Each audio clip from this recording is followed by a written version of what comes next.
Ellis, who spent 2.5 years as Paul's assistant, will be aided by assistant coach Modi Kumalo, and technical advisor will be Shell Burtis. Kumalo has been in charge for the under-20 teams, under-17 teams, as well as other teams, while Burtis is head coach at the High Performance Center in Pretoria. All three are internationals and all CAF A licenses, according to SAFA. Joining us now via the telephone is Desiree Ellis herself, the new coach of Banyana Banyana, although it might be an interim basis. Desiree, welcome to Sports in Prime. Thank you very much for joining us. Thank you, Patricia, for having me on the show. Desiree, let's start right there. You fill in shoes which have taken us to 2 Olympic Games, but you've been there for a while. You know what it takes. It's your time, if I can put it that way. Well, I'm truly humbled and very happy that that SAFA has put in the faith in us as a group to take the team forward. I haven't sat down with SAFA yet to pave the way forward, but I'm sure there's a plan in place.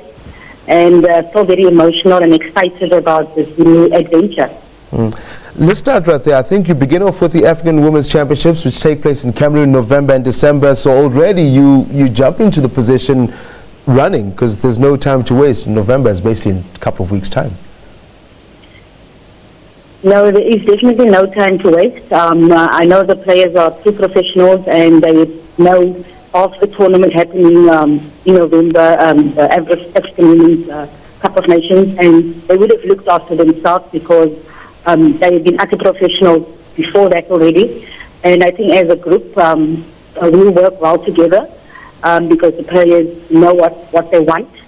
And with the support of SAFA and everyone else, it's been amazing. The Twitter messages, the Facebook messages, and everybody's so excited, and I'm excited and nervous as well, of course.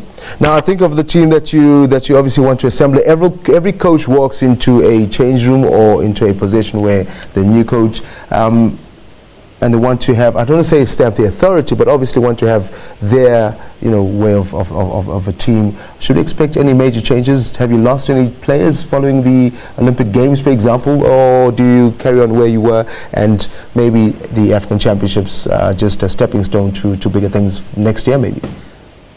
Well, there is a squad in place, and obviously going forward we will look at how we can fish it up and everything, but like I said, when we sit down with SAFA and plan the way forward, and with me, Toby, Fanny, Smith, and other people, etc., and plan the way forward, and look how we can try and take this team to another level, because big shoes to fill, obviously. Joseph Konza did a fantastic job, and then Vera came along and she did a great job, and there's not really easy shoes to fill, but I think if you work well together as a group and the players work well as well, I think we will make the country proud, because that is what it's all about. Not just our own glory and our self-glory, but here to put a group together and get good results in the end and try and play good football as well. Yeah. Desiree Ellis, interim coach of Banyana Banyana, joining us via telephone. Thank you very much for speaking to us.